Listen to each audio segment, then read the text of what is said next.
I come from two different worlds, two different continents, and two very different ways of living and interacting with each other. So who am I and why does that play such an important role to me?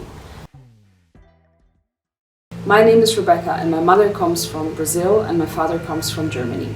Growing up in Germany, I realized that I was being raised really differently than my cousins back home in Brazil. I had a lot more privileges, opportunities and freedoms that they simply didn't have. And this became especially apparent with my female cousins. This got me curious. Why is that? Why does those things happen? And what makes their situation and environment so much different than mine? So one of the first things that I did was simply call one of my cousins and ask her if she perceives it the same way I do or where she sees pitfalls for women in Brazil. And she had a lot to say about the topic. And with all the insights that I got from her and some research that I did, I stumbled upon a controversial statement made by the Human Rights Minister of Brazil. And she said if she had to give advice to the fathers and mothers of young girls in Brazil, she would say, flee Brazil. You're in one of the worst countries in South America to raise girls. And I thought, wow, what a heavy statement to make for a person, a female minister, in such a high public position. And this got me thinking, it's like, where does this come from? And what does that say about the situation young girls and women find themselves in, the country and the society they live in? The answer is the harsh reality of the increasingly high amount of domestic violence against young women and girls. This is largely caused by phenomena such as hegemonic masculinity and the patriarchal culture society that you have in Brazil. In Brazil, women find themselves in a patriarchal culture society, which means that the system of their society and government, men hold primary power and predominant in roles and political leadership, moral authority, social privilege and control of property, and women are largely excluded from it. So in other words, women's societal roles in Brazil have been heavily impacted by the patriarchal traditions of the Iberian culture, which holds women subordinate to men in familial community relationships, raising them to be submissive housewives. Whereas hegemonic masculinity refers to a social pattern in which stereotypically male traits are idealized as the masculine cultural ideal, explaining how and why men maintain a dominant social roles over women and other genders. If you look at the numbers, you see that in 2015, the government released a study that showed that every 7 minutes, a woman was a victim of domestic violence in Brazil.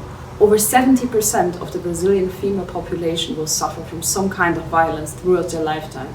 And 1 in 4 women reports being a victim of psychological and physical violence.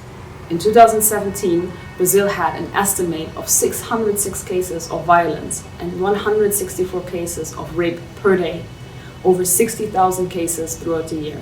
And it also estimated that only 10% of the cases are registered. And for women of color and lower socioeconomic groups, the numbers are even higher. Almost 20 years. That's how long it took the Brazilian activist and domestic violence survivor Maria da Penha to get justice to what was done to her.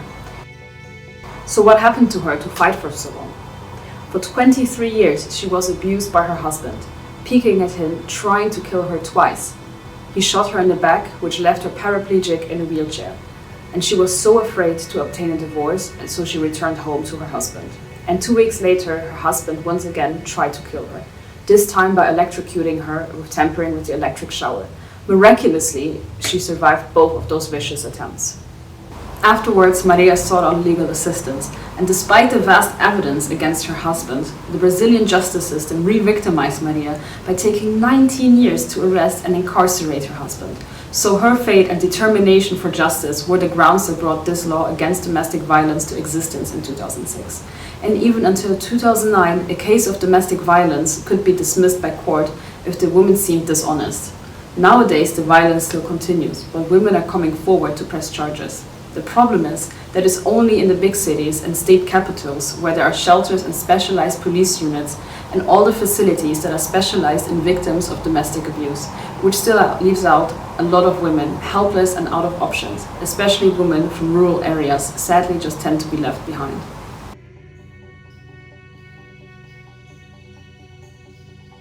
Looking at the situation in Brazil, their society and culture, different aspects fall into play.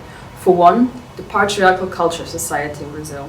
This gives men in general a lot more power than women. They are seen as the providers, head of the family or person in charge. whereas women are traditionally raised to be submissive wives that take care of the children and household. Another point is that in Brazil isn't a social state such as the Netherlands. There is no government support in case of unemployment or money to support your children or guaranteed healthcare. This leads women to often just accept their abusive relationships as they prefer to suffer and to be able to provide for their children and have a roof over their head. Also, the overall tolerance of hegemonic masculinity, so the legitimization of the dominant and demeaning behavior of men over women and other genders, simply with the answers, that's just how men are. And even women themselves tend to legitimize it by excusing abusive behavior because, well, he does it to take care of me.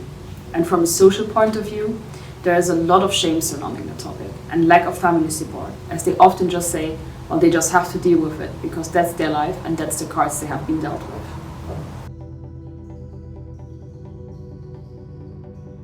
There are some great initiatives in order to combat those issues and change the lives of women for the better. There are programs that not only work with the victims, but educate and rehabilitate the perpetrators. They also fight for creating more awareness and invest in education about those issues. For example, offering seminars for companies that are predominantly male, such as construction companies.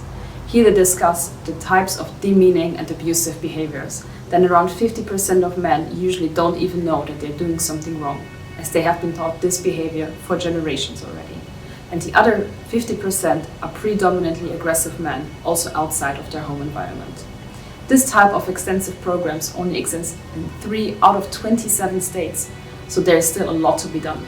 The younger generations, growing up with more awareness and inclusion, are already doing big steps in the right directions, but there's a long way to change the attitudes of people and see sustainable change in the societal behavior. And we can't let it happen that survivors of domestic abuse are victimized by the system they live in. By giving them the rights by law to receive help and invest in education about the long-lasting effects of hegemonic masculinity, the patriarchal culture, and how this causes the legitimization of violence against women, you give them a chance to break this vicious cycle, get an education, and have a chance for a better and healthier future. Women's rights are human rights, and it's time that this is recognized everywhere.